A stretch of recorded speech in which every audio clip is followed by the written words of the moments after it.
Hello everyone. So we shall continue from where we have stopped in the previous video. We were discussing that the Dalton symbol were inconvenient to use and difficult to draw, and therefore those symbols were not used at all. Later, the scientist John Berzelius proposed that the first letter or the first letter and another letter of the name of an element be used as its symbol. Let's take an example. The symbol of hydrogen is H. When we will spell out the word hydrogen, then its first letter is H, and therefore the symbol of hydrogen will be H. It will be the symbol of hydrogen and it is written in capital letters. Similarly, the symbol of oxygen is O. But now there are some elements whose first letter is same. In such case, any one of the element is given a one-letter symbol and the remaining elements are given a two-letter symbol. Let's take an example. The symbol of carbon is C here. But when we will see all of these elements, carbon, calcium, chlorine, copper, then all of these elements, their first letter is same, that is C. In this case, as I have told you, that any one of the element will be given a one-letter symbol. So the symbol of carbon is C. Now the remaining elements will be given two-letter symbol, where the one letter will be the first letter of the name of the element and the second letter will be the another letter of the name of the element. And the another letter may be the second letter or may not be the second letter. As in the case of calcium, the first letter is C, so it will be written in capital letters, and here we are taking the second letter, that is A, and it is written in small letters. So whenever we write a two-letter symbol, then the first letter is always written in capitals and the second letter is written in small letters. In the case of chlorine, the symbol of chlorine is Cl. Here C is the first letter and L is the third letter. In the case of copper, its symbol is Cu because the Latin name of copper is cuprum. Its Latin name is cuprum. Now in the spelling of the word cuprum, the first letter is C, so it is written in capitals, and the second letter is U. So you have seen that whenever we write a two-letter symbol, then the first letter is written in capitals and the second letter is written in small letters, and the another letter may be the second letter or may not be the second letter. As in the case of chlorine, we are using the first letter and the third letter. Thus the significance of symbol is it represents name of the element, one atom of the element and the definite mass of the element. Let's take an example. The symbol N stands for the element nitrogen, one atom of nitrogen and 14 grams of nitrogen, which is the atomic weight of nitrogen. So these are the symbols of certain elements. In this table you can see these symbols are given according to the Latin name of the element. As in the case of copper, you see its Latin name is aurum and therefore the symbol is A. Once again I repeat, here in this table the first element is gold. Its Latin name is aurum and therefore its symbol is taken according to its Latin name. The first letter is A and the second letter is U. In the case of silver, its Latin name is argentum and therefore its symbol is A and G. The first letter and the third letter is taken here. So in this way you have to learn all of these symbols which are based on the Latin name of the elements. And this table is here. These element symbols are given according to their English names. As in the case of magnesium, the symbol is Mg. In the case of aluminium, the symbol is Al, the first letter and second letter.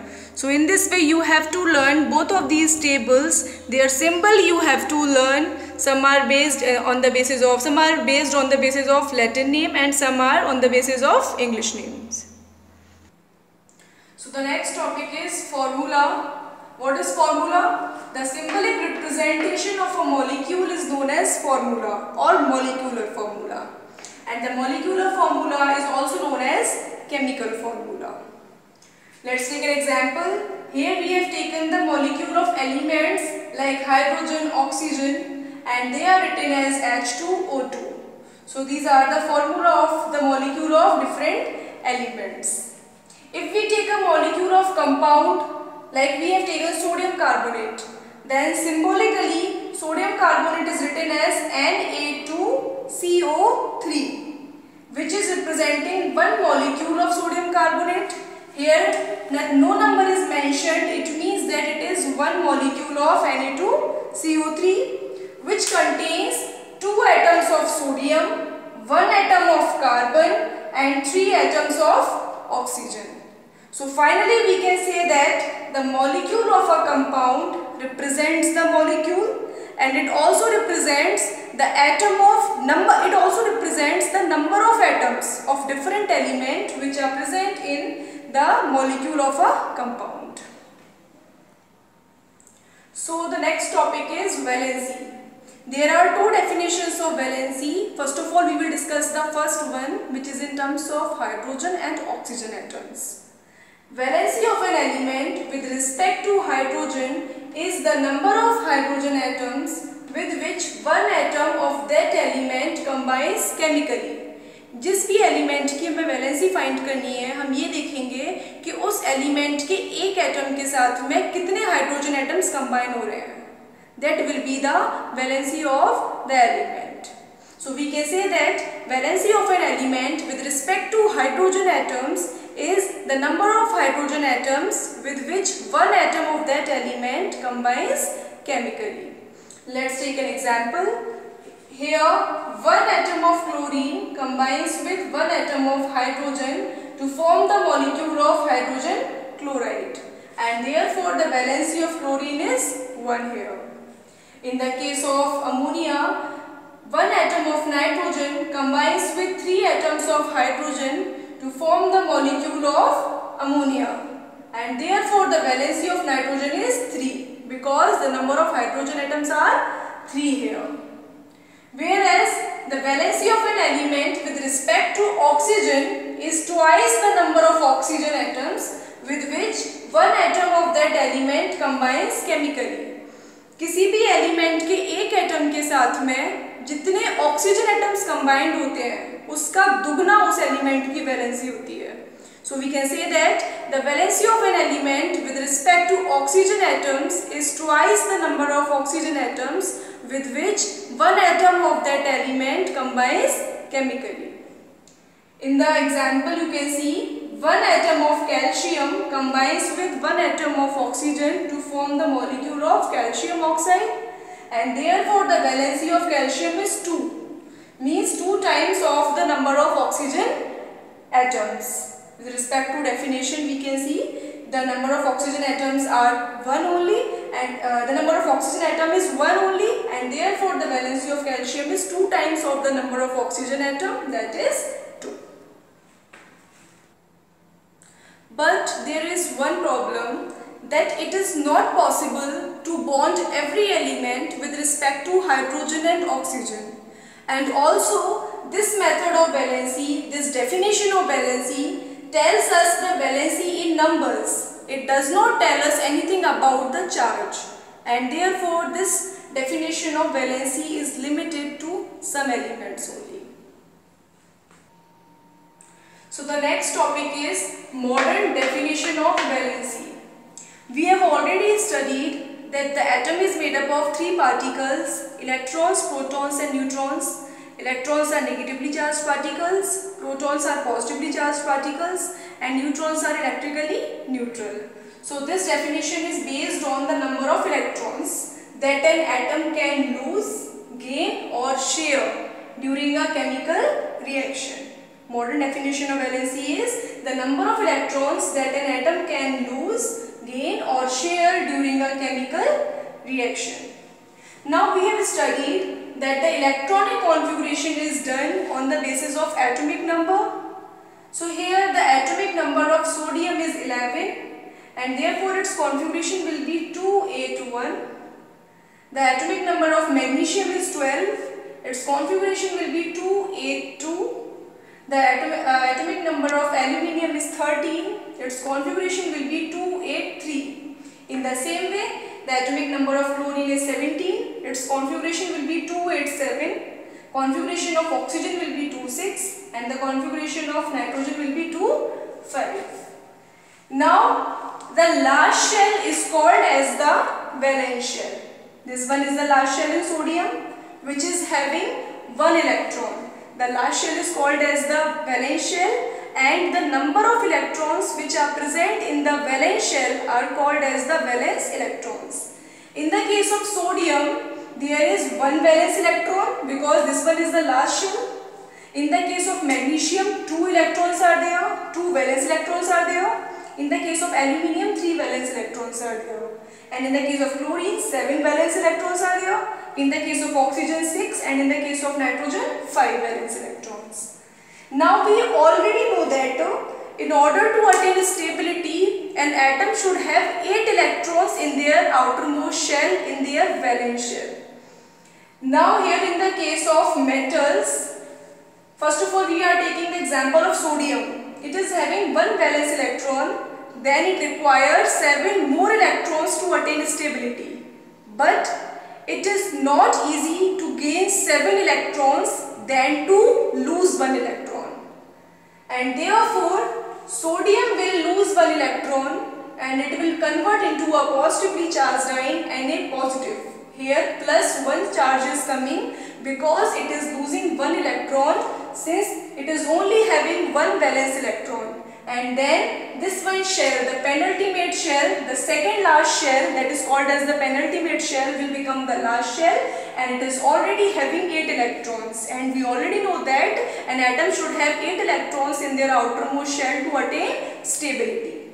In the same way, magnesium is having 2 electrons in their valence shell, and therefore it is not so easy to gain 6 electrons than to lose 2 electrons. And therefore it will lose 2 electron and it will convert into Mg plus 2 ion. It's a divalent ion. Then here in the case of aluminium, it is having 3 valence electron, and therefore aluminium will lose 3 electrons and it will convert into a positively charged ion, Al3 positive. Here plus 3 charge came because it is losing 3 electrons. Here plus 2 charge came because it is losing, magnesium is losing 2 electrons. And here plus 1 charge is there because sodium is losing 1 valence electron. And thus these positively charged ions are called as cations. The positively charged ions so formed are called as cations. So we can say that elements which are having 1, 2 or 3 electrons in their valence shell are usually called as the metals. Metals forms the positively charged ions called cations by losing the electrons in order to attain the stability. Whereas in the case of chlorine we can see there are 7 electrons in the valence shell, and therefore it is having the deficiency of only 1 electron because it also requires only 8 electrons to attain the stability. Therefore it is not so easy to lose 7 electrons than to gain 1 electron, and therefore chlorine will gain 1 electron and it will convert into a negatively charged ion, chloride ion. In the same way, oxygen, which is having 6 valence electron, then it requires 2 more electrons to attain stability, then only it will have 8 electrons in the valence shell, and therefore oxygen will gain 2 electrons and it will convert into an oxide ion, O2 negative.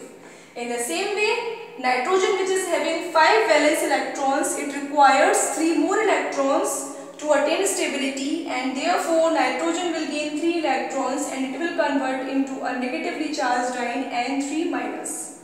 And these negatively charged ions are called as anions. So finally we can say that elements which are having 5, 6 or 7 electrons in their valence shell usually gain the electrons, and they are called as non-metals. Now those elements which have 4 electrons in their valence shell, among them carbon is a non-metal, silicon and germanium are metalloids, and rest other are metals. Now the next topic is variable valency. An atom of an element can sometimes lose more electrons than are present in its valence shell. That is, there is a loss of electron from the penultimate shell too. Now what is penultimate shell? The second last shell is called as the penultimate shell. So when there is loss of electron from the penultimate shell also, then such elements exhibits variable valency. So if an element exhibits two different positive valencies, then we use the suffix OUS for the lower valency and the suffix IC for the higher valency. Let's take an example. Here the metal is iron. Its valency is 2 and 3. And therefore for the lower valency we will use the suffix OUS, and therefore its name will become ferrous according to its Latin name, that is ferrum.